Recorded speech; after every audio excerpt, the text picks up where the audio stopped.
Dan RadioStyle. Hope everybody out there's having themselves a great day. Us pushed out, the mechanics of it. I really think this is where Neville starts to build his case for what us pushed out is. A complex topic, something that a lot of people just go, it's just us pushed out. I think there's more to it than that. And I really do think this is where Neville starts to kind of make his case. Now, one thing that's really funny, so many of us look at what's going on in our real life as the proof that what we're trying to manifest isn't happening. When I've said frequently that no, because right now is what you're changing. So it doesn't really matter what right now is. 5 seconds from now is no longer right now. It's already different, right? Like, so I don't really care about right now. So trying to get people to understand that just because they see something a certain way right now doesn't necessarily mean that's how it's got to stay. Now, what's really cool is Neville actually gets into another kind of angle of this, which is what we see isn't necessarily what's actually there. What? I know, it sounds crazy. Like, if you can't believe your own eyes, what the heck are we talking about? Well, it's funny you should ask me that very same question. Right here in Chapter 7, under Attitudes. Experiments recently conducted by Merle Lawrence, a Princeton guy, I guess, and this is back in the forever ago. But anyway, back when they did studies in stone, and someone that was like chiseling it out in freaking stone. That's how these reports were written, if you will. They were stuck in an ark and carried around in front of battles. But anyway, that's neither here nor there. This was conducted by Merle Lawrence. He's a Princeton guy, and Adalbert Ames. There's a name you see all the time, Adalbert. Hey, what's up, Adalbert? He's out of Dartmouth. In the latter's psychology laboratory at Hanover, New Hampshire, prove that what you see when you look at something depends not so much on what is there as an assumption you make when you look. Let me say that again because it's kind of weird. It proves that what you see when you look at something depends not so much on what is there as so much as the assumption you make when you look at it. What is there is all sorts of facts and evidence and all sorts of amazing things. What we oftentimes do, it's the way we're wired, it's how our eyes kind of work, it's how we're supposed to be. We look at something, we instantly categorize one, friend or foe, right? Do I got to worry about my life? No? Okay, cool. Then instantly we kind of break it into patterns and groups and things, and we make decisions about it. So if this particular person's wearing a suit, right? And that's just, all people that wear suits generally behave in a certain way. Well, you kind of give them that certain level of respect because for whatever reason they're wearing a suit. That's why a lot of times when you work for sales companies, they want you to dress to that respect because people make assumptions when they see you. It gets into that whole concept. So a lot of us, when we look at something, we make stuff up. Us pushed out, make stuff up. This is where I think he's starting to paint the picture. Since what we believe to be the real physical world is actually only an assumptive world, it is not surprising that these experiments prove that what appears to be solid reality is actually the result of expectations or assumptions. Your assumptions determine not only what you see, but also what you do, for they govern all of your conscious and subconscious movements towards the fulfillment of themselves. When we hold assumptions are essentially us thinking something is true. This is going to happen. This always happens. Every time this occurs, someone yanks the rug out from under me. Every time I get close to a sale, they back out at the last minute, or their credit sucks, or blah, blah, blah. How many of us have assumptions that we shouldn't necessarily have? Not necessarily everybody's like that, and a lot of us will admit it. Well, no, you're right. Not everybody's that way. Well, then why do you assume every time you meet somebody that they're that way? Well, I don't always. I give them a second to prove to me that they're not, but they fail, right? How many of us are making assumptions? These assumptions start to pepper our world. They start to hurt our experiences, tarnish them, make them bitter, right? We start to see things that aren't there. It's because we expect to see it. We look really quickly, boom, we're done. We've already made assessments. We've already decided in 0.75 of a second, I've already made up my decision about this situation. I've already decided everything about it. That's not accurate. Now, it's probably mostly accurate. Most of us find it to be the case. But sometimes We've got little hang-ups that we kind of push out, that we put out there or we assume to be true because it's assumptions we hold, things we believe. We are holding some sort of value, and thusly when we look out into the world, that's what we see. We're projecting out. We're pushed out, like somehow pushed out. Anyway, this is very true. I love how he writes all this stuff.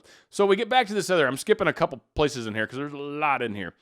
It is not superior insight, but ignorance of this law of assumption. If you read into the greatness of men some littleness with which you may be familiar, or into some situation or circumstance an unfavorable conviction.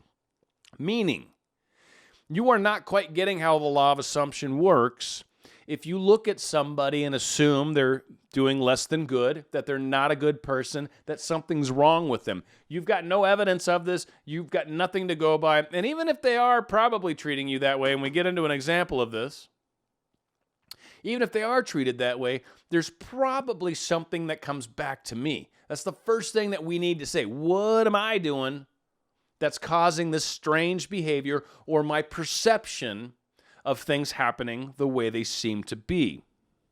So we seem to kind of push our beliefs onto things. Or so we'll look at a situation or circumstance with an unfavorable conviction. We will look at it and say, this probably won't work out. This probably can't happen. This can't happen because everyone says it shouldn't happen. Whatever your conviction is, it's unfavorable to the success of what you're trying to create. So this conviction is hurting your hope, your movement.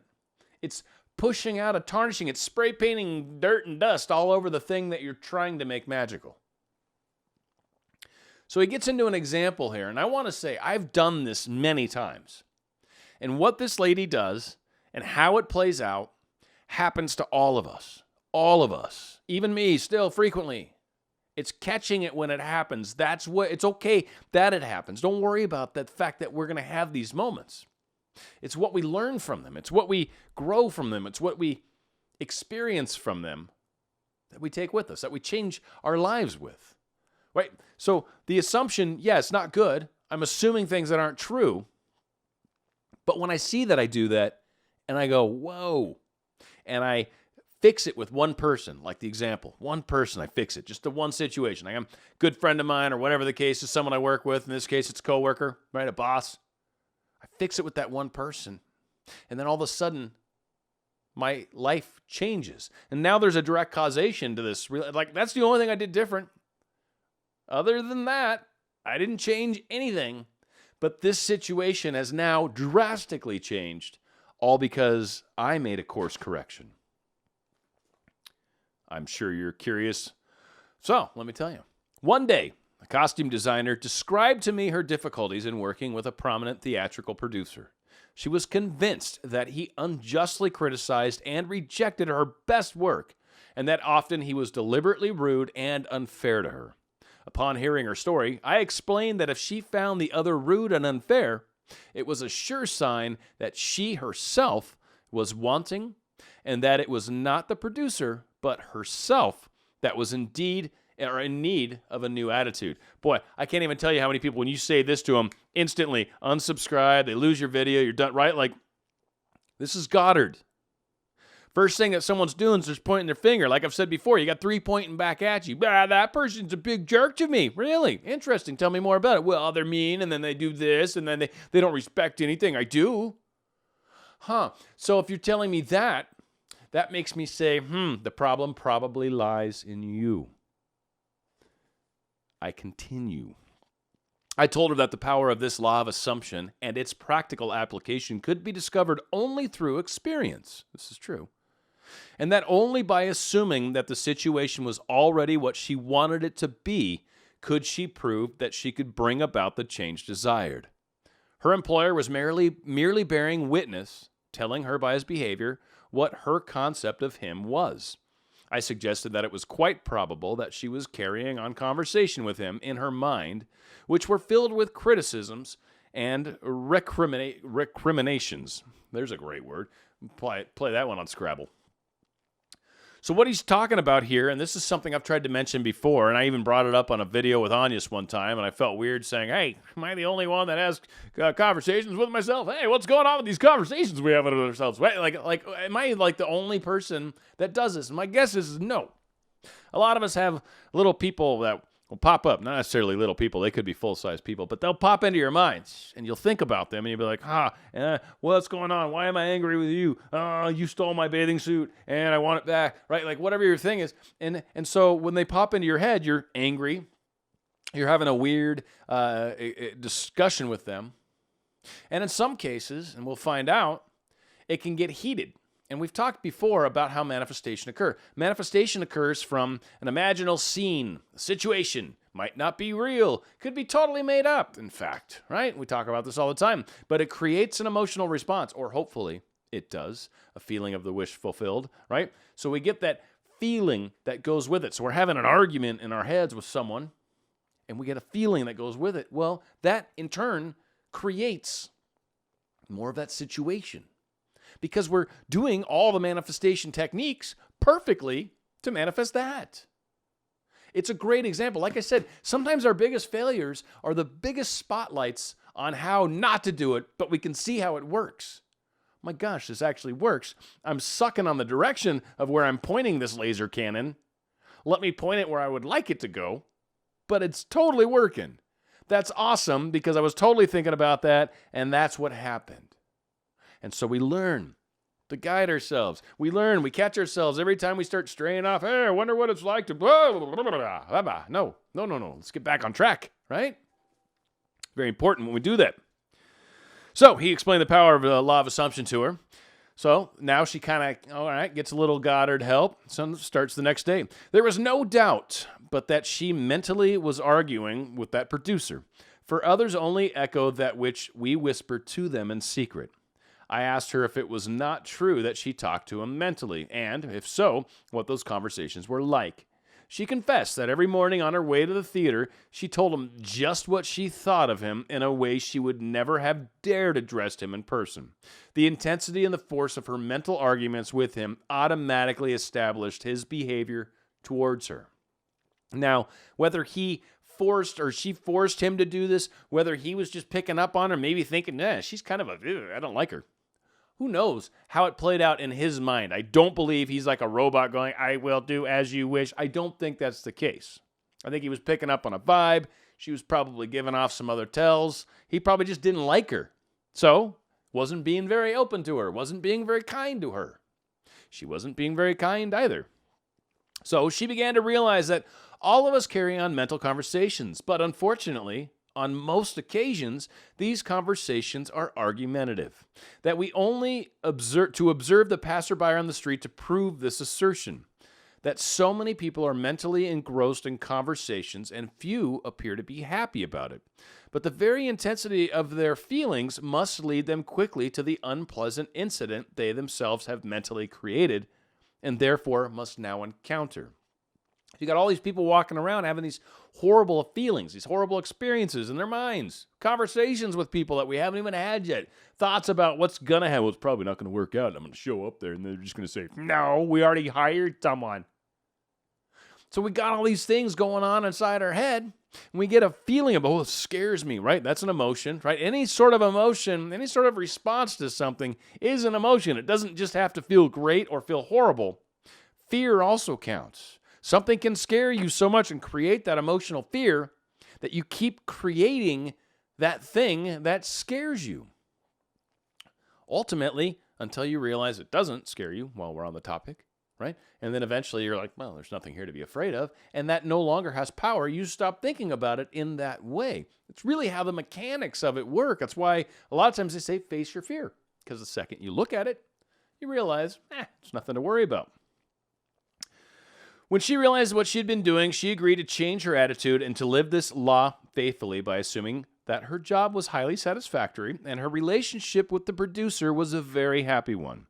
To do this, she agreed that before going to sleep at night, On her way to work and at other intervals during the day, she would imagine that he had congratulated her on her fine design and that she, in turn, had thanked him for his praise and kindness. To her great delight, she soon discovered for herself that her own attitude was the cause of all that befell her. The behavior of her employer miraculously reversed itself. His attitude, echoing as it had always done that which she had assumed, now reflected her changed concept of him. What she did was by the power of her imagination. Her persistent assumption influenced his behavior and determined his attitude toward her. I want to say this again because a lot of people say a lot of things about us pushed out. Neville might say a lot of things in a lot of places, but he's very specific here. What she did was by the power of her imagination. Perfect. Her persistent assumption influenced his behavior. Influenced his behavior. Didn't make him do it. Didn't force him to do it. Us pushed out's not him. You're just being yourself, and he's you pushed out, so all you got to do is make it happen in you, and it's going to happen in him because he's a robot, and you're like no. He says influenced. We influence other people, but we powerfully do it like she's doing here, by how we hold them, by how we think of them, by how we sometimes don't think of them, by thinking all these horrible thoughts.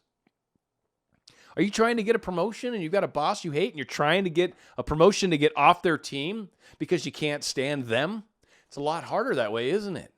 Because you've got this weird emotional thing against the person that can open the door for you. And when you turn that around, and when you try to reverse it like she's done, well, all of a sudden, now this person's helping you get off their team. Maybe even if they don't think you're the greatest in the world, they might want to get you off their team, but now you're being cool and they want to help. It doesn't really matter. It's an influence. If there's something that doesn't seem to be working, stop the thinking that it's not going to. Stop looking at it and being like, well, it never works out. Stop looking at it and going, well, it's not happening right now. Doesn't matter.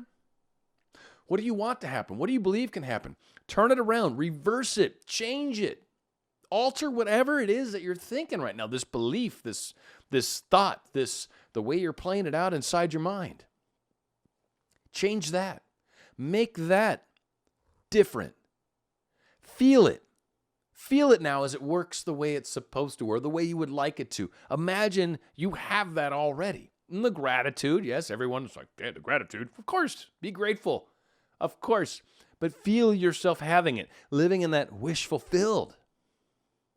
Change what it is that we hold about so many, the people that we're getting frustrated with, that we're having those conversations with, that family member that doesn't believe in what you're doing, that parent that says you're crazy, that specific person that's angry at you right now for whatever reason that you're going to change. All these things are changing by influence, by the power, by holding a different imaginal scene, by not assuming what happened last time is what's going to happen this time. We're not trying to repeat the past right? We're not trying to make the same thing happen. So by assuming the same thing over and over, we keep making the same change, the same thing, the same decision, the same reaction. And thusly we create the same experience. And we wonder why we keep trying something to change this. I keep doing the same thing over and over with the hopes of a different outcome. Like they say, right? The definition of insanity. Try something different. Switch it up. Change the way you're looking at the thing. Change the way you're assuming it is. Change the thing that you think they're thinking inside their heads. Give them the benefit of the doubt. Even if you're wrong, who cares? You only benefit by giving them the benefit of the doubt. Unless you're planning on handing them cash and they're not trustworthy and you're getting a weird, funky feeling, like, don't give them the money. Don't. Just stand back for a second and wait. Maybe breathe, count to 10, then do it. But other than that, if you got something normal going on trying to manifest, give them the benefit of the doubt. Assume this person in front of you is doing the best for both of you. And you will go a lot further in your abilities to change outcomes that currently don't look so bright. Dan, Radio Style.